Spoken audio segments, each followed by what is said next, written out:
Hi guys, James at Rampant Lion Reviews again for you today. For this one, we are going to do another out and about video for you. So today I am in the Seongso area, which is in the eastern part of central Seoul in South Korea, and we're going to check out this venue behind me, which is Amazing Brewing Company. So apparently this brewery started here.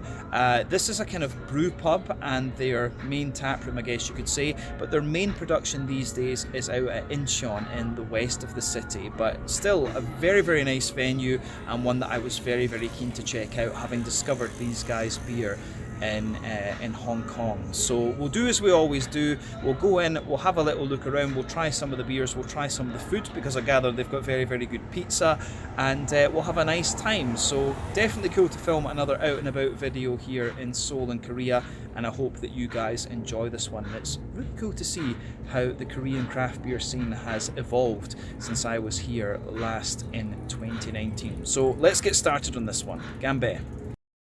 Alright guys, well, I was just filming my little intro there in that gateway you can see straight ahead, but this is the entrance to Amazing Brewing Company's venue in Seongso here in Seoul, and I have to say it's a pretty nice venue. It's kind of on a sort of random little street actually, almost kind of nondescript. We're right next to a school from what I can see, but if you come across here, there seems to be two entrances. So from what I've seen, this side of the venue is the kind of self-service beer area, and then they've got this beer garden outside, and this is the main kind of restaurant part of it. So yeah, we'll go in and I'll let you have a little look. They've got a wee smoking zone around the side if that's your thing, but as I say these days, protect your lungs. But I have to say it's pretty cool. Maybe I need to come and film one of the tastings out here actually. But yeah, when you come in, it's a really nice venue, as I say. It's nice. Like, look how many taps they've got behind the bar and things like this. You can see all of the different artwork and things there, and that's got to be around, I don't know, like maybe 50 taps, something like that. And as I say, the artwork with some of their stuff is absolutely lovely. And if you come through here, you can see they have the self-service area. So this is one of these things where you kind of you can take your glass over here. Oh, just kicked the seat behind me, as you might have heard. And you can take your own beers and pay for them as you go. But yeah, you can see the original brewery through here, sort of maybe, what's that, 250, 300 litre fermentation tank. So you can see that original part of the brewery there. Then you can serve yourself over here, and that is the right entrance, just over here. But yeah, I think I'll go and sit down. I was going to sit up here on the comfy part, and here it's a tablet ordering system, so I need to decide what I want to eat and what beers I want to try, and we'll be filming from here, I guess. So let's do it. Let's get started on this one. Alright guys, well, time for tasting number one then here at Amazing Brewing Company in Seongso in Seoul in South Korea. So for our first tasting, as I often do in these out and about videos, I thought we would kick it off with something a little bit lighter and more drinkable. And the beer that we're going to have a look at is a style that I very much enjoy, one that has been gaining in popularity a little bit in recent times, and it is also one of this brewery's flagship beers. So it seems like a very good place to start. So yeah, beer number one is called Ace Lager. It comes in at 5.3% ABV, and it is a sort of Helles Schwettli, whatever you want to call it, blonde lager beer. So yeah, when the beer poured, it had about a half finger of a frothy, I would say kind of cream coloured head to it. That of course has faded away to be a bit of a more thin foamy layer on the top and a kind of thicker foamy ring around the edge of the glass. But yeah, this one looks very nice. You can see it's got a bit of natural haze to it if I put my hands behind the beer there. But yeah, pretty much what you would expect appearance-wise from a kind of German Helles or Czech Svetli type lager beer. So yeah, I'm not overly sure exactly what part of the Helles Svetli kind of spectrum this beer is going to lean toward, but it seemed like a very good place to start, especially since this is one of their flagship beers. So let's have a wee look at the nose on this one and see what it's all about. As I've often said in these out and about videos, the things that I look for in these lager style beers are authenticity and the fact that they kind of should be close to what you would find in Germany or the Czech Republic. So let's see what this one has in store for us. Oh yeah, so I mean, aroma wise, with this one I'm pretty sure this is using German malts. It's quite a mild aroma, I would say, but it really is doing some very, very nice stuff actually. For me, it's kind of leaning toward that more creamy, yeasty end of the lager spectrum, which I would associate with the Czech Republic. The German lagers are a little bit drier and a little bit more kind of crisp and clean, I would say. But yeah, this one is definitely leaning toward that more, it's definitely leaning a little bit toward that more creamy, yeasty end of the spectrum. But it smells really nice and pretty damn authentic in that regard. So yeah, the backbone of this beer, you've got a lovely sort of fresh white bready bread crust coming out of this one. There's a little bit of wood and a little bit of cracker in there as well. On top of that, a bit of sweet brown bread.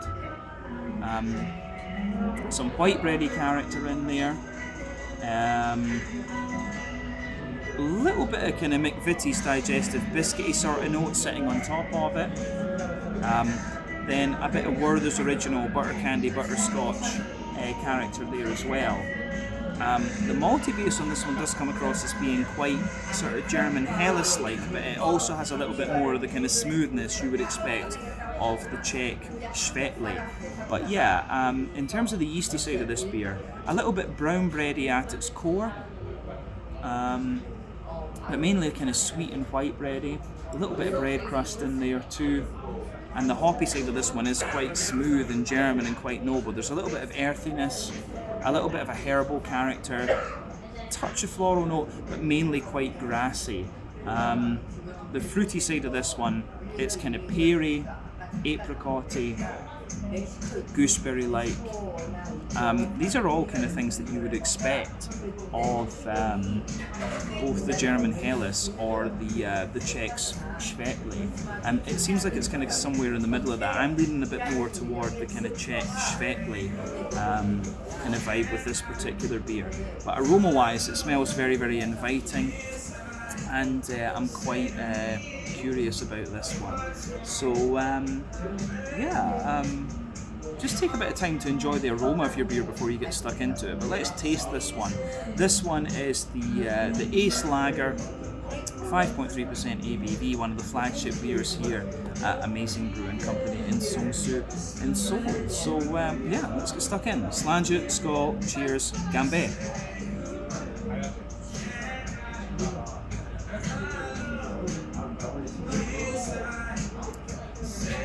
Yeah, I mean, it's a nice, straightforward beer, this one. It's obviously intended to be one of their more kind of drinkable beers in the range that they've got.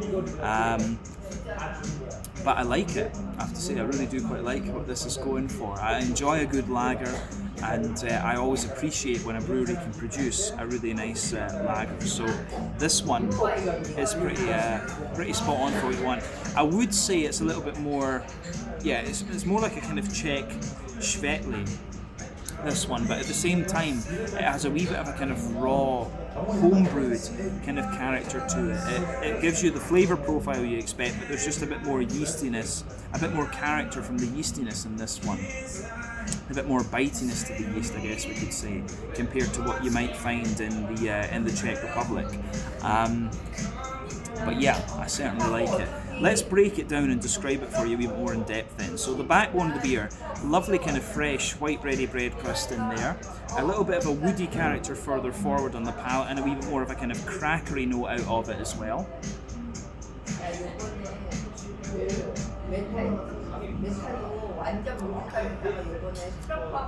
So yeah, a little bit of a kind of crackery note out of this one for sure. On top of that, you get a wee bit more of a kind of sweeter wholemeal brown bready character in there. The white bready character sits above that. Then you have a little bit of a the bready notes really linger with this one into the aftertaste, I should point out as well. You've got a bit of a McVitie's digestive biscuity character to it. Then in the dead centre of your palate, you've got a wee touch of like a Werther's Original butter candy, butterscotchy sort of thing going on. But it's not overly sweet, this one. It is more biscuity rather than anything else. On the back third of your palate, you start to get the yeasty side of the beer. So at its core, it's like a wholemeal kind of brown bready type character that comes out of this one, but it's quite sweet at the same time. As you move further out from that, it's a bit more white bready, and then on the very edge, it's a bit more like a kind of white bready, bread crusty sort of character. So definitely, yeah, back third of your palate, you can feel the flavour is taller. Then as you come further forward into the middle third of your tongue, it just kind of condenses down and squashes together that little bit more. So yeah, I have to say, it's quite nice in that regard. The malty backbone of this one is good. It's more like a German Helles or a Czech Schwettli. I'm leaning more toward the German Helles descriptor of this one, to be honest, because it is that little bit drier and more crisp. On the hoppy side of things, a little bit earthy in the back corners of the palate. As you move further forward, it's a little bit woody and a little bit kind of herbal, and as you reach the front corners of the palate, a little bit more floral, and round the front curve of the tongue, it's a wee bit lighter and more kind of grassy rather than anything else. So yeah, quite noble. Not quite, the Czech hops are a bit more spicy, the German hops are a bit more kind of smooth, I would say. The hoppy character of this one is a little bit more noble in a way. But yeah, let's look at the fruity side of things then, just to round off the tasting section.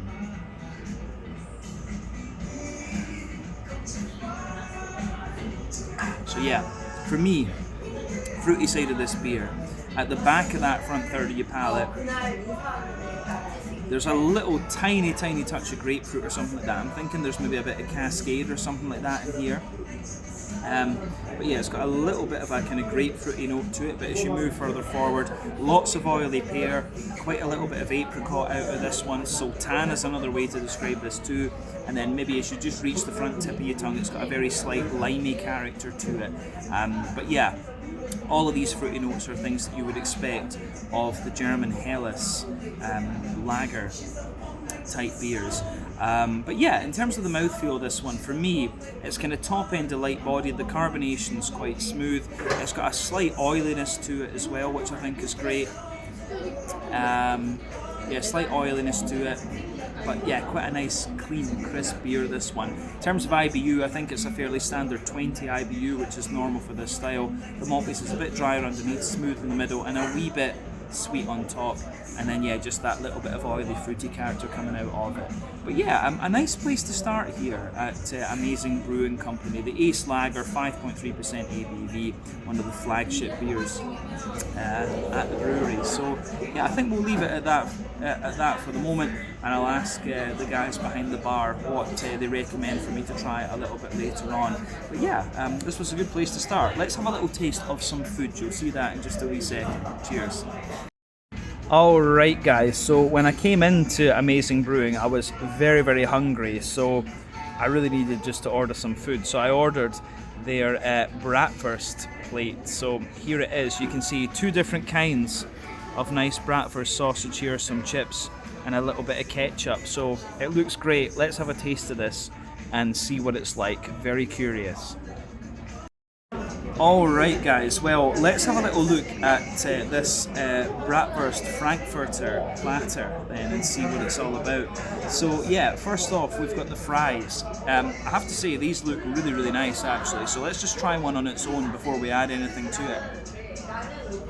Oh yeah, beautifully cooked actually, and really nicely seasoned. You get that little bit of saltiness on the edge there, and the potato is just lovely and soft. Let's fire these in the ketchup a little bit. This thing incidentally was supposed to come with mustard, but I hate mustard, so I asked them to switch it to ketchup, and they were great about that. So big thank you to Amazing Brewing for being sort of so flexible. I think in Korea it's not that common to ask for them to change stuff. But yeah, stick a little bit of ketchup on the fries. Oh yeah, spot on. Really can't ask for anything more from the guys here on the fries front. So yeah, we have two different kinds of sausage to look at with this one. Obviously a bratwurst from Bavaria and the Frankfurter. So yeah, I believe this one that we're trying now, this is the first bit here. I cut this off earlier. This is the bratwurst actually, because you can see from the slightly lighter colour of the meat and the kind of herbal, the sort of herby, peppery kind of things in there. This is obviously the bratwurst. So let's have a taste of it on its own.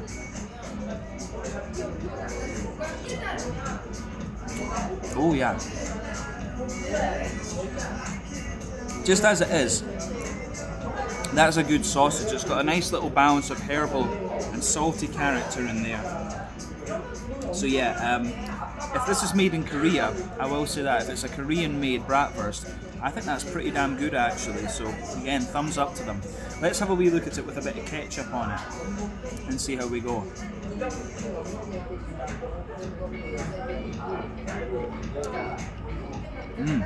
Yeah.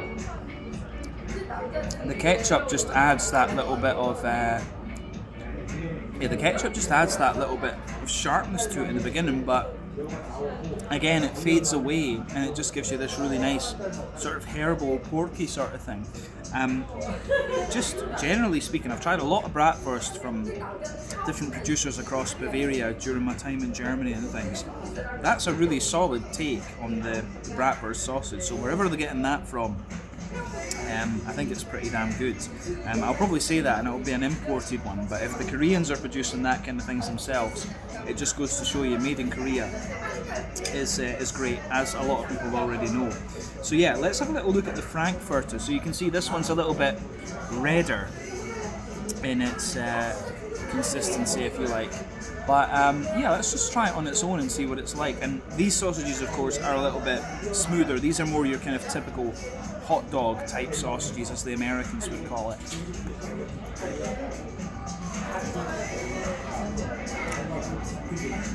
Yeah. It's got a little bit of sweetness to it. It's a nice Frankfurter for sure, but I mean, maybe I made the mistake of trying the bratwurst before the Frankfurter. Personally, I find the Frankfurter sausage a bit more boring compared to the bratwurst, in all honesty, because it's very smooth and quite sweet and almost slightly smoked in a way that the bratwurst isn't. But in terms of what you'd expect from a Frankfurter, it's good quality. It is very, very nice. Let's put a bit of ketchup on this and just see what we think.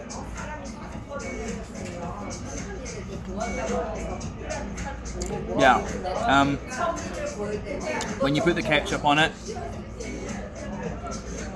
it just gives it that little bit more punch. So yeah, the bratwurst Frankfurter plate that they do here, I think is really quite nice, and both sausages are very, very good quality. Having lived in Germany, I'm a little bit picky about my sausage, I will say that. So yeah, happy enough with that. I think I'm going to try one of the pizzas a little bit later on as well, because I came in here hungry and probably I need a second helping of something to make sure that filming the second part of this video is actually possible. But yeah, very happy with their bratwurst Frankfurter sausage plate, if we can call it that. Let's leave it at that for this little section and we'll see what we come up with a bit next. Cheers.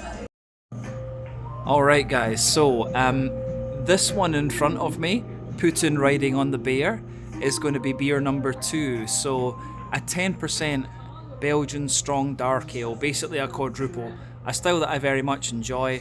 I saw Putin riding the bear and to be honest I couldn't resist, and the Korean guys behind the bar did not discourage me, so this will be fun. Let's do this. Alright guys, well, time for tasting number 2 then here at Amazing Brewing Company in Seongso in Seoul in South Korea. So yeah, as you saw a second ago, there was a picture of Putin riding a bear with a bunch of rockets on the wall, and that just kind of inspired me to go and try this beer. So beer number 2 is called Rocket Man. It comes in at 10% ABV, and this one on the menu is called a Belgian dark strong ale, but I guess you could also refer to it as a Belgian style quadruple. So yeah, this is a style that I very, very much enjoy, having grown up with the Scotch ales. I love the big brown sugary beers, your Doppelbocks, your American barley wines, Belgian quadruples, and of course the Scotch ales. So yeah, the picture caught my eye, but then when I learned what style it was, that kind of just got me inspired a little bit, to be honest with you. So this beer, when it poured, it had a lovely kind of half finger of a frothy, kind of fawn, creamy coloured head.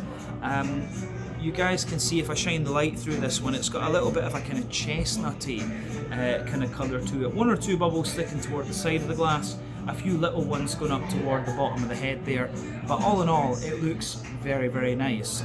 This is definitely the first Korean brewed quadruple that I've tried, so I think this should be really quite interesting for sure. But yeah, lovely dark sort of chestnutty rosewood type colour to it, which is what you'd expect of the style. One thing to remember about the Belgian style beers is that very often they add a little bit of brew sugar to these, which takes up the ABV but keeps the mouthfeel quite light, but also ups the carbonation too. So that's the main reason that you have to be very careful with these sort of bottles of beer when you open them up. So I don't think we need to say anything more about the appearance of this one. So let's have a little look at the aroma and just see what we get.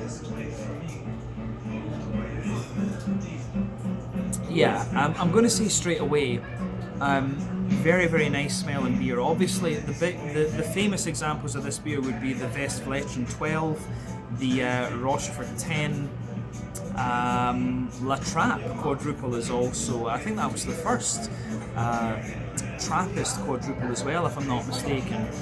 This one smells very, very authentic. Again, the quadruple is a style that I look for authenticity with when it comes to this style being brewed in different countries. And the aroma, this one is pretty damn authentic. We can see that straight away. You've got everything you'd want. Some lovely red fruits, big brown sugary notes, bready backbone to it, and just a little touch of hoppy character. So yeah, the backbone of the beer, fresh brown bready bread crust in there, like a sort of rye bready bread crust for sure. There's a little bit of woodiness, of course, wee bit of crackery character. Yeah, a wee bit of woody, wee bit of crackery character. On top of that, you've got some rye bready notes. There's wholemeal brown bread in there. Within those two layers, you've got some kind of nuttiness coming out of it too.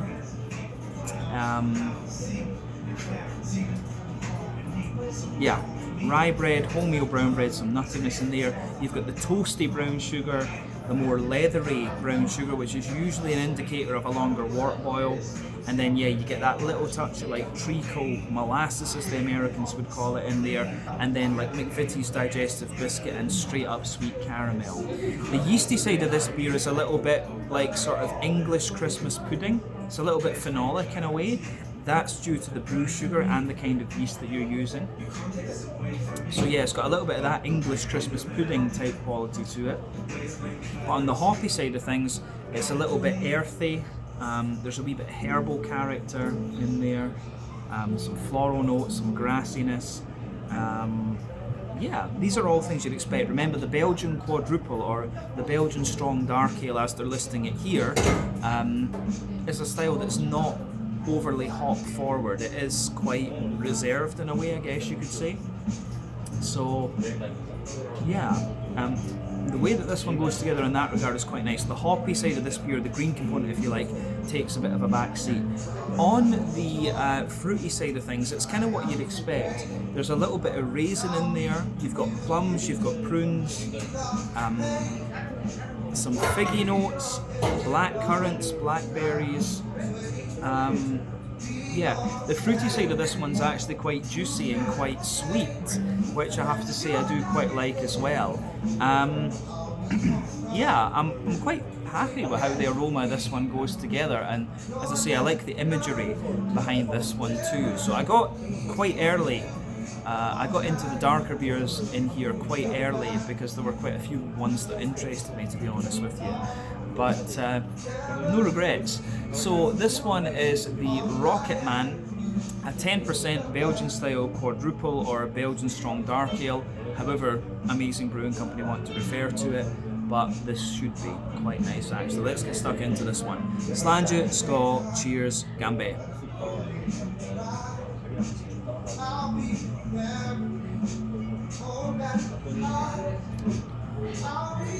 Oh yeah, I'm going to say straight away, that's good. Again, when it comes to these Belgian styles of beer being brewed in different countries, what I look for is the level of authenticity out of these, and this is really nicely done actually.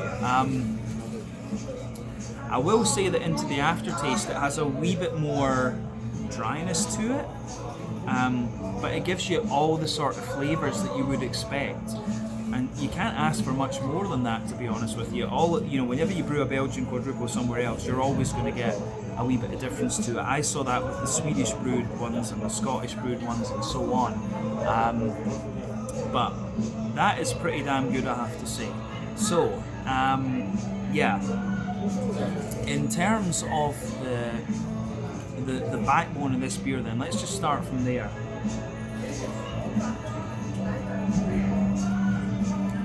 Yeah, the backbone of this beer, you've got that lovely kind of toasty rye bready bread crust in there, and it does have a wee bit of a slightly well fired note to it. I will say that this is certainly one of the drier quadruples or Belgian strong dark ales that I've come across.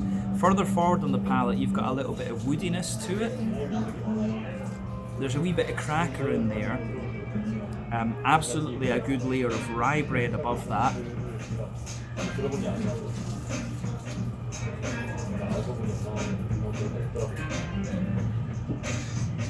Yeah. So above that, you've got the big oily rye bready layer, like I said, and then above all of that, it has a more wholemeal brown bready type layer, and there's a wee bit of like a kind of brown sugary kind of sponge cake note out of this one. So yeah, mixed things, rye bread, wholemeal brown bread, and a wee bit of like a caramelly sponge cake layer in there. Within those layers, you do have a little bit of nuttiness coming out of the beer, and above that, there's a bit of like a toasty brown sugar. Then in the middle of your palate, you've got a kind of circle there, which is a more leathery brown sugar. So yeah, you've got a kind of, you've got toasty brown sugar in the base, a more leathery brown sugar above that, but in the dead center of your palate, you have a bit more of a kind of treacly molasses sort of thing coming out of this one, which I think is really quite interesting.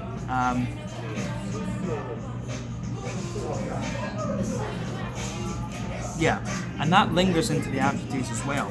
In the middle of your palate, you're definitely getting a wee bit more of the kind of phenolic-y type qualities coming out of this beer as well, and they do linger into the aftertaste also.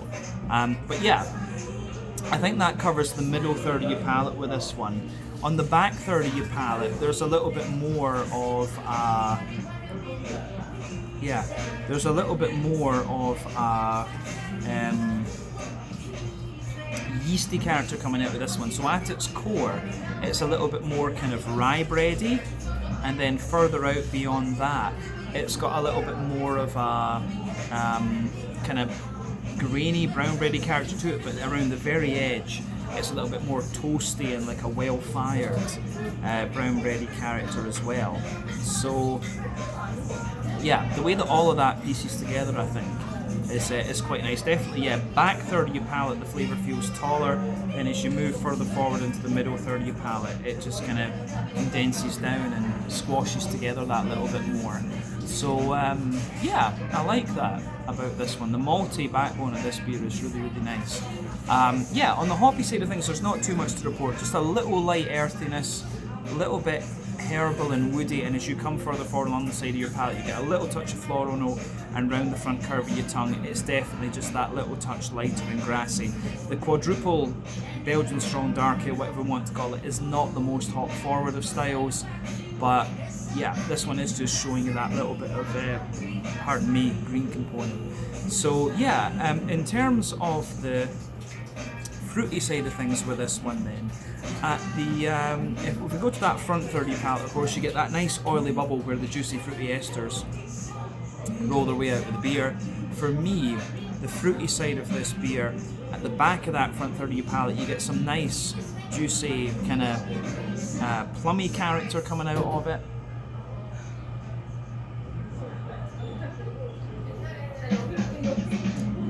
Yeah, so there's some nice juicy kind of plummy character in there. Underneath that, you are of course getting a little bit of pruny character as well, the dried plums.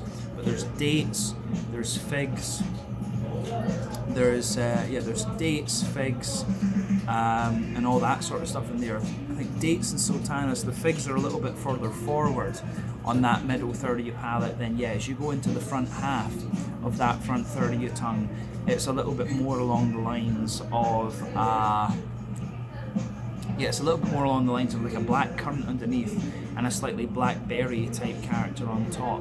These are all things that are typical of the Belgian quadruple. So in terms of authenticity, I think this one does its job really quite nicely. It feels a little bit boozier in comparison to some of the other ones that I've had, so it's not quite as good at covering its boozy character, but it's still really nice. The flavour profile is very, very authentic in this. So yeah, to round off this one, in terms of its mouthfeel, it's mid-bodied, maybe pushing top end to mid-bodied. The carbonation has a good degree of kind of bite to it in a way, which is what you'd expect with Belgian beers to an extent, because they use the brew sugar, gives you that little bit of bite. But the IBU in this one is maybe 20 or 30 IBUs. The malt base a little bit drier underneath, smoother in the middle, slightly drier and sweeter on top. The fruity side is kind of oily and dry, and then yeah, there's just that little touch of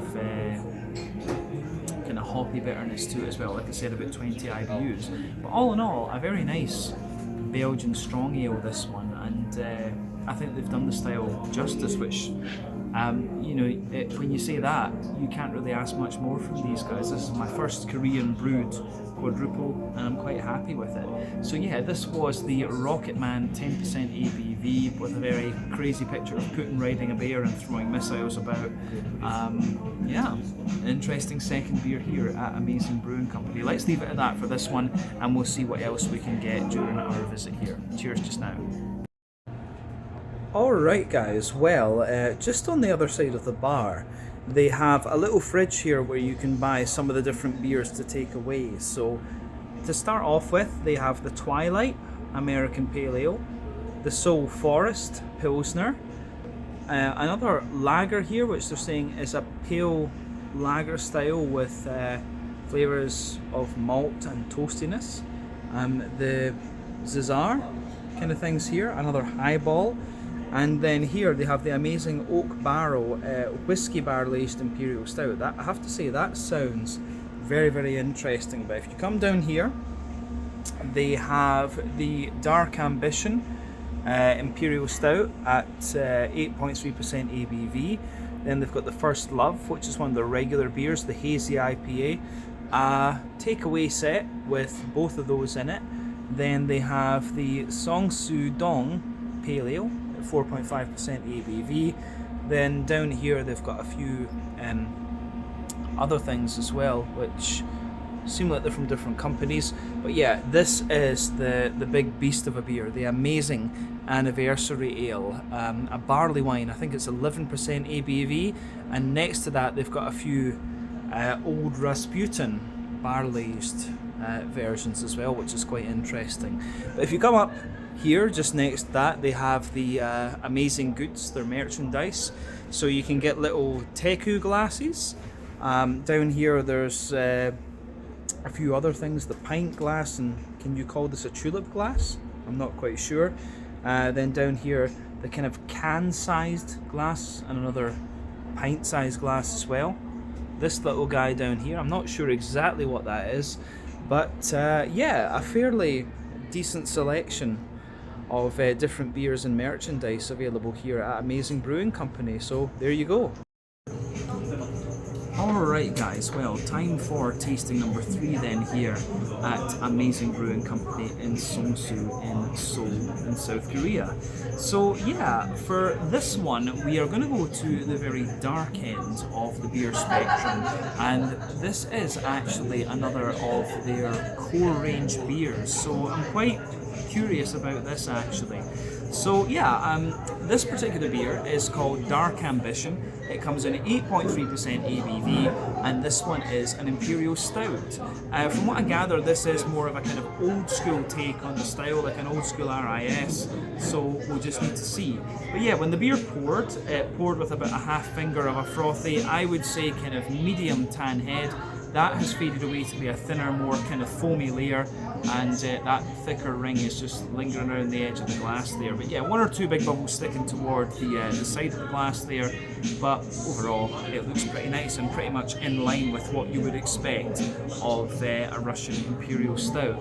So yeah, looks pretty good. Let's have a little look at the aroma of this one then and see what we get. Very curious, as I said. Yeah,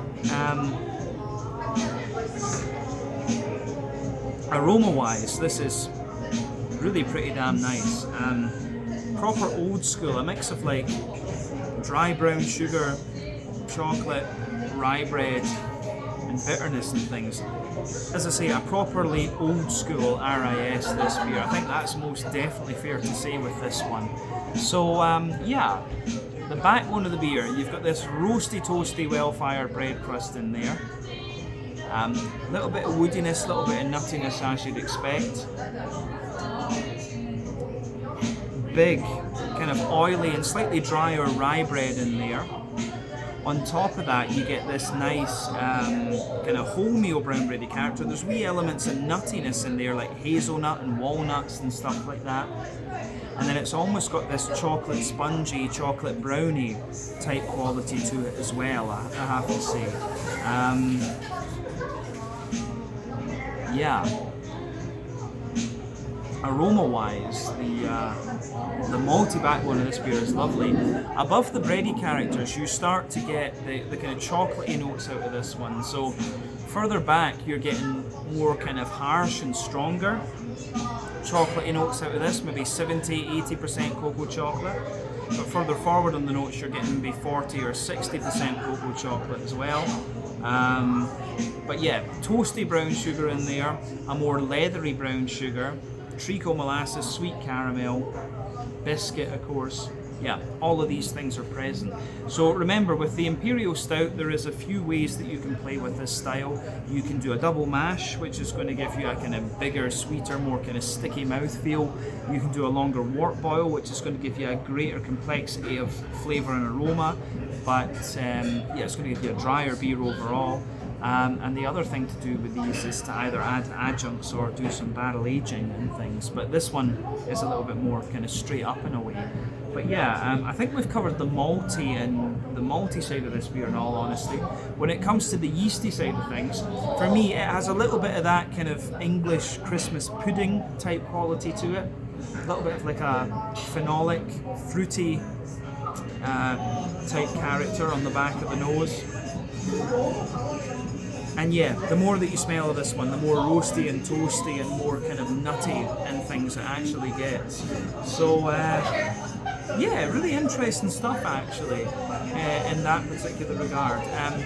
I don't know if there's much more else that we can say about the malty and kind of yeasty backbone of this one. More a kind of rye bready and Christmas puddingy type vibe coming out of this beer overall.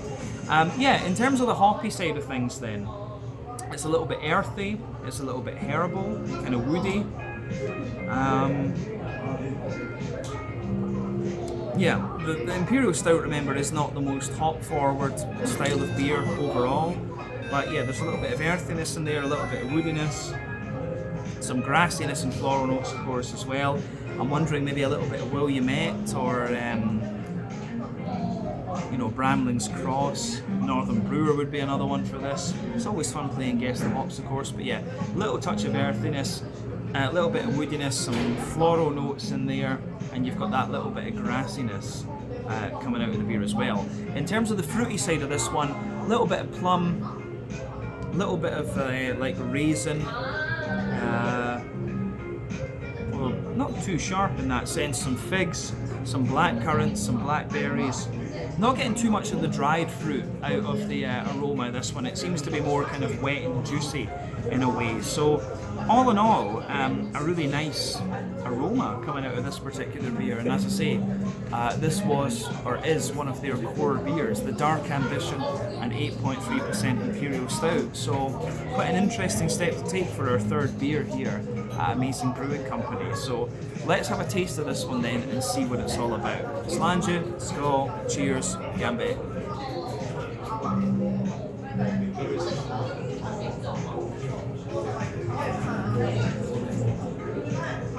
Ooh, that's actually very, very sweet. It's properly like old school RIS underneath, but it feels like it's had some cherries or some raspberries added into it. It actually reminds me quite a little bit of the Raspy Engine from Harveston Brewery back in the motherland of Scotland. Yeah, it's definitely got a little bit of that kind of sharper raspberry or cherry type quality to it, which makes me quite curious actually. Yeah, not quite what I was expecting after see. I was thinking a more kind of old school RIS, but yeah, the big sharp fruity qualities in this one make it stand out a little bit. So yeah, let's go through this one and see what we think.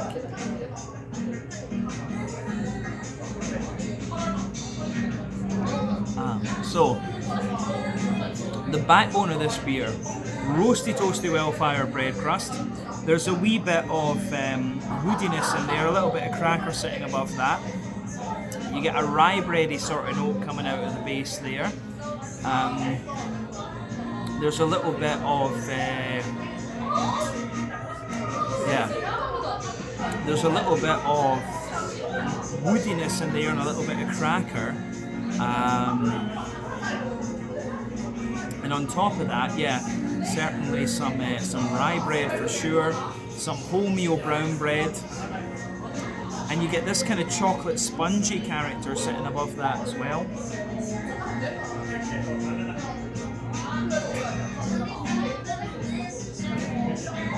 Yeah, so rye bread, wholemeal brown bread, like a sort of chocolate sponge kind of character sitting above that.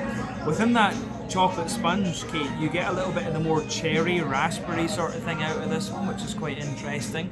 Then above that layer, you get the chocolatey notes. So as I've often said, sweeter flavours come out further forward on the palate, more dry and bitter flavours come out further back. Further back on the palate, you're getting the more roasty, toasty, well-fired, bitter chocolate out of the beer. And then as you come further and further forward, you start to get the sweeter side of the chocolatey notes coming out of this beer. So yeah, maybe 80-90% cocoa chocolate further back, a more 30 or 40% cocoa chocolate further forward. Above that, there's a little bit of a toasty brown sugary character there, a more leathery brown sugary character coming out of it too. And yeah, in the dead centre of your palate, you can feel that treacle molasses, sweet, yeah, you get that treacle molasses, Werther's, yeah, is Werther's original, right? Yeah, treacle molasses, Werther's original, leathery brown sugary note coming out of the beer, and there's a wee bit of biscuit there which lingers into the aftertaste, but really it's the roasty toasty malty backbone, some of the cherries and things like that. Those are the two elements that really linger there. Further back into the palate with this one, there's a good little bit of a yeah, there's a good little bit of a, like, on the yeasty side of things, you've got like a kind of more dense rye bready character to it. Then around the edge, it's a bit more like a kind of chocolatey sponge, if you like, and then yeah, the very edge of it is like quite a roasty, toasty, well-fired bread crust. So definitely, yeah, back third of your palate in this beer, the flavour is much taller. Then as you move further forward into the middle third of your tongue, it just condenses down and squashes together that little bit more. On the hoppy side of things, back corners of the palate, you've got some nice earthiness in there. As you move further forward, it's a little bit woody and herbal and things, but yeah, as you push further forward along the sides of your palate, that spreads forward, but you do have that little bit more of a kind of floral aromaticity to the beer, and then round the front corners, front curve of the tongue, it's just that little bit lighter and more grassy for sure. But let's look at the front third of your palate then, and that fruity side of things, because that's where this beer really stands out. It seems like it's a bit more of a cherry, raspberry leaning imperial stout, this one, rather than anything else.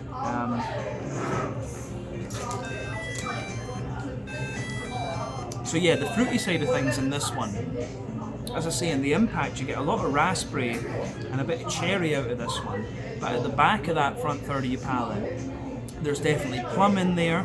Underneath that you get a wee bit of dried prune, and into the aftertaste you start to get wee bits of date and sultana and stuff. As you reach the middle of that front third of your palate, there's a little bit more of a kind of figgy note out of it, and then yeah, as you go into the front half of that front third of your tongue, it's a little bit more along the lines of like blackberry underneath and so black currant underneath and a blackberry on top. That's for sure. You do get that sharper red fruity note out of it. All in all, this beer really does remind me of Raspy Engine, the Raspberry Imperial Porter from Harveston Brewery back home in Scotland, but it's really, really nicely done. So if it's one of their flagship beers, it kind of shows you that Amazing Brewing Company are doing some really interesting stuff. So yeah, I think we can leave it at that for the tasting section. In terms of mouthfeel, this one for me would be bottom-ended, full-bodied. The carbonation is very, very smooth. It's got a little bit of a it's got a little bit of a crispness to the carbonation, but the IBU in this beer's got to be about 70 or 80 IBU, although I just noticed on the thing there it says 35 IBU. I would be quite surprised about that, in honesty, if that's accurate. But yeah, the backbone of the beer is quite roasty and toasty in a way, so they're saying 35 IBUs, but I would argue with that. The malt base is a bit drier, roasty and toasty underneath, smoother in the middle, and a kind of dry sweetness on top. And then yeah, you've got that lovely sort of fruitiness coming out of this one into the aftertaste as well.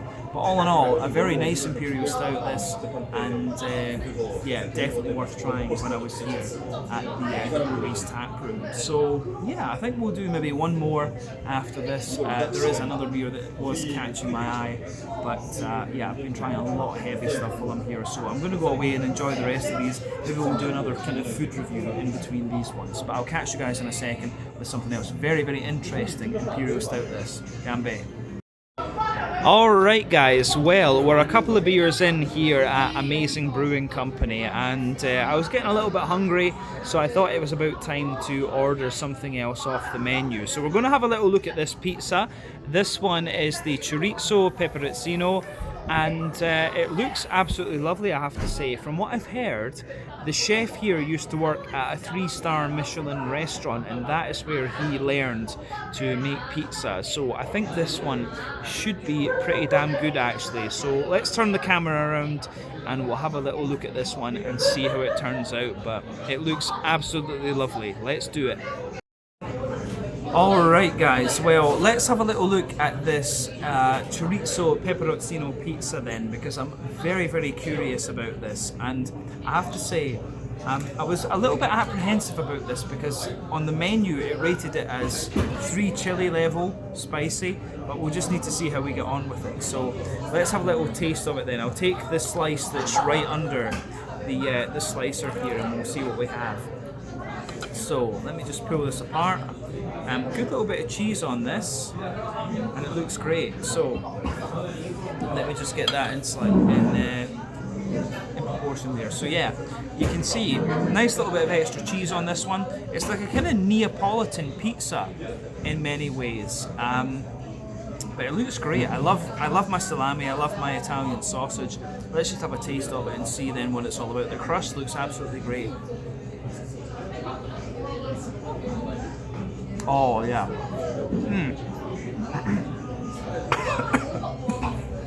I will say, for me, it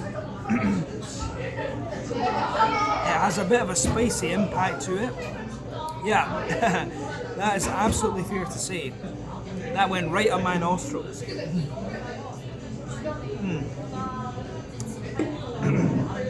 take a little bit of time to just balance that out. Oh, tell you that was something else. So I was chatting to the guys behind the bar, and I was joking that the Korean level of spice is, the Korean concept of spice is very different to the Western concept of spice. And trust me, I can feel this going right up my nostrils here. Jesus Christ, that's insane. Let me just take a second bite of that and see if that's impact or what's going on here. Oh yeah. Yeah, absolutely. That's impact. I think that's gone up the wrong tube or something like that. Yeah, that's gone right up the wrong tube there. Well, yeah. I will say, on second taste, it's a really nice, just slightly spicy salami pizza. But, oh, man, the impact of that's right up my nostrils, right in here. Jesus. That's insane. So I'm down to the crust of this. Let me just take another bite of one of the other slices of this pizza and just see how it goes. But as you can see, really lovely kind of crust to this one. The salami and the chorizo is just really nicely cooked there. Let's have a little taste of this and see how we go.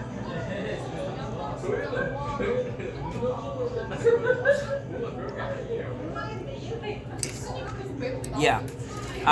Absolutely. What I just discovered a minute ago was absolutely impact flavour going right up my nose there and giving me that big spicy note. Yeah, so just be aware of that when you try the pizza here. You will get that big spicy impact, but then when it kind of mellows out a little bit, you can appreciate the flavour a little bit more. Lovely, lovely salami pizza this. Chorizo pizza, I guess we should say. The spiciness comes out a little bit into the aftertaste and things. But yeah, it is really, really damn good. I don't know if there's much else we can say about the pizza than that, but yeah, it gave me a hell of an impact, and probably that gave you guys a little bit of a laugh. So I think we can leave this section of the video there. You know that I got kind of blown out of the nose with my spice, but I'm going to enjoy the rest of this, that's for sure. It mellows out the more you get used to it. I think that's definitely fair to say. So this was the chorizo pepperoncino pizza at Amazing Brewing Company. If I've remembered all the pronunciations correctly, yeah, you got a little laugh out of this section. So I'll catch you in a second with something a little bit different. Cheers. Alright guys, well normally in these videos I would show you a tap list and a food menu and things like that, but in Amazing Brewing Company it's a little bit different. So you basically order your stuff over this kind of tablet system that they have. So let's have a little look at this and see what it actually has for us. So yeah, and when you start off you can order your beer chug events and free pint glass stuff. So basically you can order unlimited beer for 2 hours and things like that. But yeah, if you scroll down a little bit you start to see the pizzas and things, the marinara pizza, the margherita pizza, melanzana, stracciatella, prosciutto rucola, the chorizo pepperoncino, then the funghi, quattro formaggi, and the Amazing Grace pizza. If you go further down beyond that, you start to get the salads and things, the crab and shrimp salad. 2 versions of that, of course. I don't know if it's just a different size. The clam chowder, the gambas al ajillo, the truffle cheese fries with truffles and truffle sauce and things like that. Chili con carne, bratwurst, frankfurter, the black pepper onion chicken. You can add a few extras onto that, truffle aioli, honey, handmade pickles, baguettes and stuff like that. They've got their speed menu as well, the nachos, crunchy spaghetti, salted olives, cheese, beef jerky, and peanut butter pretzels and things like this. You can get your self-serve tabs for the beer bar over the other side. All the different beers and things like that as well. The butter beer, the Boilermaker, the Anniversary Ale. Their signature beers there, you can see the First Love Hazy IPA, Seongdong Pale Ale, the Ace Lager. Then down here, the Amazing Beer Flight, which I think you can pick anything from. Amazing Signature Flight, the Original Lager, Ace Lager, First Love Hazy IPA, the Amazing IPA, the Seongdong Pale Ale, IPA 13, Tim Howen Jasmine Ale, sounds quite interesting. The Mildang Weizen, the Jagger Brown, the Yeonmu Jang Amber Ale, Snow Leopard That Goza, the Yuzu Ale, Clara Con Limon, the Rocket Man, Porta de Man, Shocking Stout, the Amazing Anniversary Ale, which will probably be our last beer that we review here, the Dark Ambition Imperial Stout, which I'm sure you'll see reviewed at some point on the video here, and they have a few guest beers as well. Noah from Omnipoil in Stockholm, that's quite interesting. But yeah, Enegren, a couple of beers there. They've got the Nighthawk, the Valkyria, and Lagertha, Lindemann's Pacere, the Old Rasputin, Rodenbach Fruitage, Cascade Cherry Bourbon, Cascade Cherry Bourbon down there, Schneider Helles, and then the Heuse Tilkin, which could be very interesting too. A few different bottles, and of course a few different whiskies and highballs and things like that, and a few kind of soft drinks there. So yeah, that is a little look at your tablet order menu then here at Amazing Brewing Company in Seongso in Seoul in Korea. So there you go, a little bit of an unconventional look at the menu here, but that's what you can get. So yeah. Alright guys, well, time for our final tasting then here at Amazing Brewing Company in Seongso in Seoul in South Korea. So for this last tasting, I thought we would go with something that is a little bit special. It's a style that I very much enjoy, a style that you don't see brewed all that often anymore these days, which I think is quite unfortunate, and it's also one that I haven't tried too many Korean brewed examples of either, so that was another reason that this one kind of caught my eye. But yeah, it was recommended to me by the guys inside, so I kind of thought, why not? But let's have a little look at this one and see what it's all about.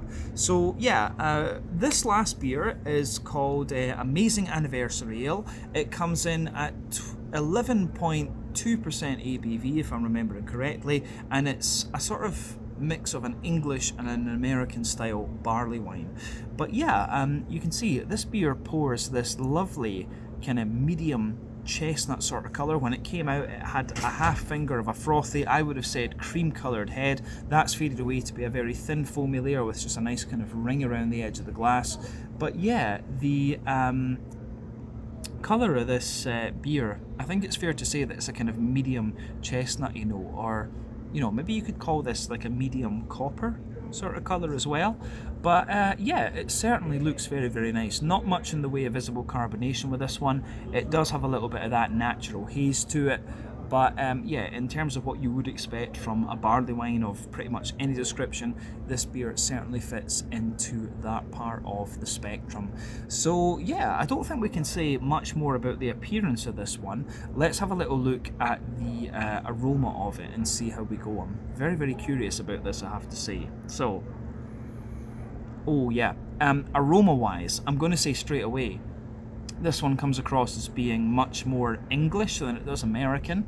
For me, the American barley wines are a little bit more kind of sweet and chewy in terms of their flavour profiles. Like the brown sugars are just that little bit more oily and straight up sweet, the same with the fruits, whereas the English barley wines are a little bit kind of drier and more kind of biscuity and toasty and things like that. So yeah, aroma wise, this barley wine certainly comes across as being a little bit more American rather than anything else.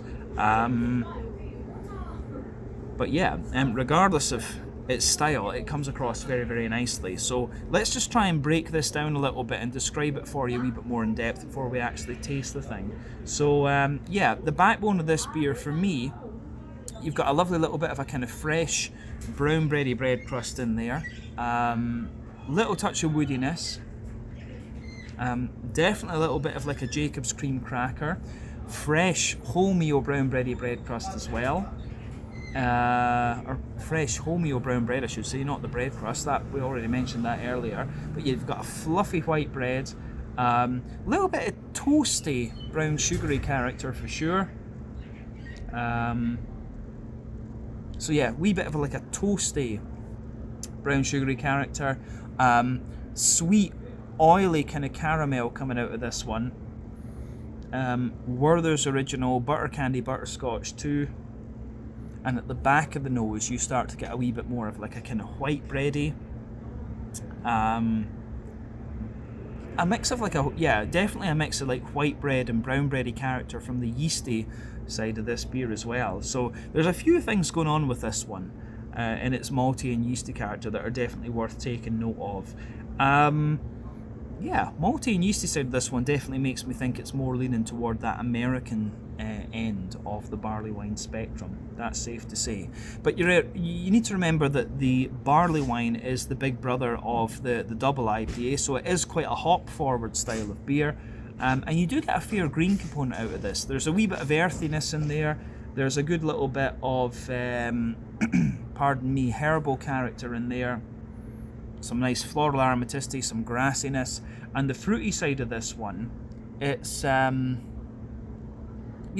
it's quite oily and peary for sure. So yeah, you get sultanas, you get pears, dry apricot in there too.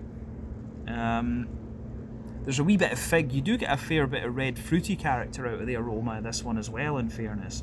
So yeah, you certainly have that little bit of figgy character, blackberry, blackcurrant, all of these sorts of things. Those are definitely very, very visible in the aroma of this particular beer. But it gets more red fruity the more that you examine it. It's more kind of dry, peary and apricot-y in the beginning, to be honest. Yeah, so take a little bit of time to just enjoy those little aroma notes out of the beer before you actually taste it. But I think it is about time for us to taste this one and see how it turns out. So yeah, this is the Amazing Anniversary Ale 2024 edition, I would think, because I'm drinking this in January 2025. It's whatever was available in January 2025, and 11.2% American style barley wine, our last beer here at Amazing Brewing Company. Let's try this one. Slàinte, Skål, cheers, Gambe. Very curious about this, I have to say.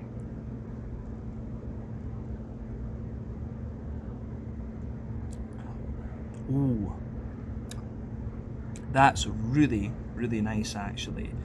Very smooth, slightly creamy, but very, very smooth and sweet barley wine. That's, as I say, very, very nicely done. I'm going to say straight away, big thumbs up to Amazing Brewing Company for this.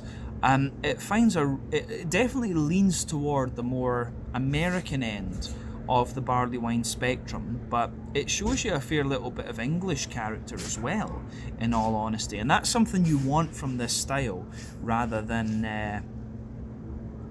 it being overly sweet and overly oily and things. So yeah, they found a really nice balance with this particular beer. Yeah. Let's try and break this down then. So the backbone of the beer, you've got that lovely kind of fresh brown bready bread crust in there. Further forward on that middle third of your palate, you get a little bit of woodiness coming out of it. There's a wee bit of cracker in there. You can feel there's a lovely kind of sweet wholemeal brown bready character coming out of this one.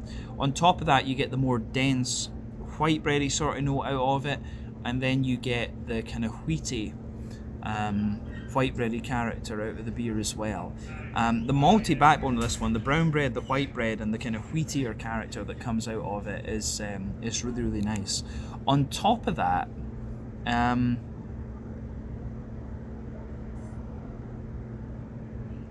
top of that, you start to get the kind of toasty side of the brown sugars. There's a lovely little bit of kind of Werther's original butter candy butterscotch. There's maybe with the toasty brown sugars, there's maybe a little bit of a kind of leathery sort of character to them, so you get that in there. And on top of that, you get the Werther's original butter candy butterscotchy sort of notes that I was talking about. And in the dead centre of your palate, you can feel that little bit of straight up sweet caramel, maybe treacle molasses in there. That is the concentration of the boozy side of this particular beer. So remember, American barley wines, they are a little bit more kind of sweet and caramelly, and the fruits are a little bit more very, kind of brighter, whereas the English barley wine, the brown sugars are a little bit drier and things, and the fruits are a little bit drier as well. This beer, for me, it leans a little bit more toward that English barley wine part of the spectrum rather than anything else. So the brown sugary side in this beer is a little bit more English barley winey rather than being more American.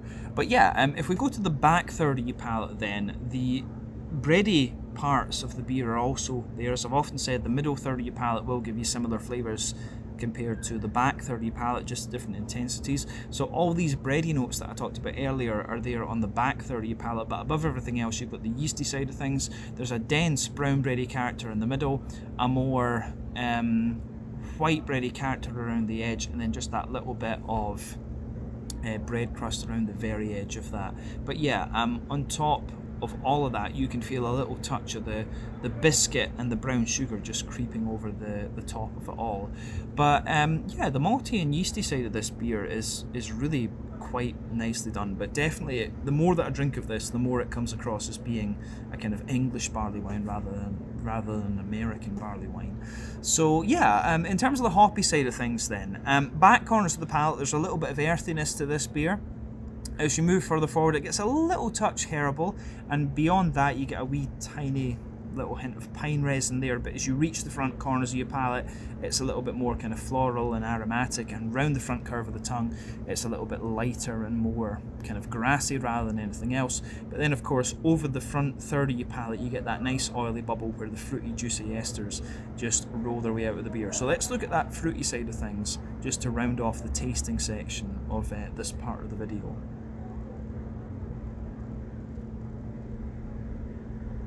So when I take this beer in, at the back of that front third of your palate, I'm pretty sure this is like an old school Cascade, Chinook, maybe Columbus, Centennial type deal. It feels like it's an old Seahawk beer, this. So there's a tiny little hint of grapefruit at the very back of that front third of your palate. But as you move further forward from that, you get a wee touch of like peach on the top, but underneath there's big kind of oily peary notes.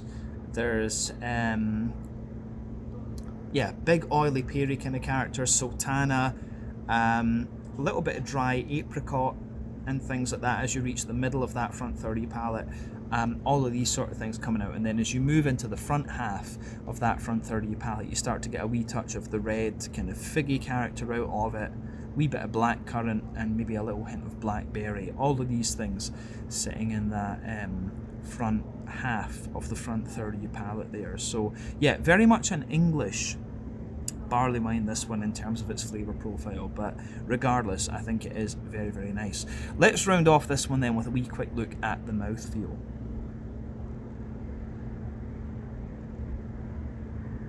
So mouthfeel wise, for me, this beer, it's kind of mid-range, full-bodied. The carbonation is very, very smooth. It's got a lovely oily slickness to it. IBU, I think, is very, very low, maybe 30 or 40 IBUs. The malt base has a bit of dryness underneath, smoothness in the middle, and a kind of drier, quite cloying sweetness on the top there. And then you get that lovely oily Alright guys, well that is the end of my time then here at Amazing Brewing Company in Seongso in Seoul in South Korea. So yeah, I had a really nice couple of hours here actually. Big shout out to Gun and Yejun behind the bar who looked after me during this little foray here, but they gave me a really nice experience. They explained all the different beers, they recommended different foods and things like that to me, and they helped make it really positive. So during this video I got to try 4 different beers. We tried the Ace Lager, which is one of Amazing Brewing Company's kind of flagship beers. I was going to try the First Love IPA after that, but I ended up getting a little bit distracted by the heavier beers. So beyond that, we went to try the kind of Belgian dark strong ale, the quadruple if you like. Then we tried the Imperial Stout, and then we had the Amazing Anniversary Ale, the American barley wine after that. But all of the beers were very good. The sausage plate that I had and the pizza was also very nice. But yeah, generally speaking, I had a very positive experience here at Amazing Brewing Company in Seongso in Seoul. So yeah, I have to say a good variety of different beer styles were available here. The staff were great, and yeah, definitely cool to come and visit another one of the Korean breweries that I'd tried on the channel before but never actually got the opportunity to come and try their beers on tap at source before, if that makes sense. So yeah, if you find yourself here in Seoul and you want to try some good beer, come over to Seongso. You can try these guys at Amazing Brewing Company, and you can also go and try Seoul Brewing Company as well, which is just a few streets away. So yeah, definitely worth checking these guys out. I had a very positive experience, so yeah, I think we can leave it at that for this one. So once again, thank you for watching my out and about videos.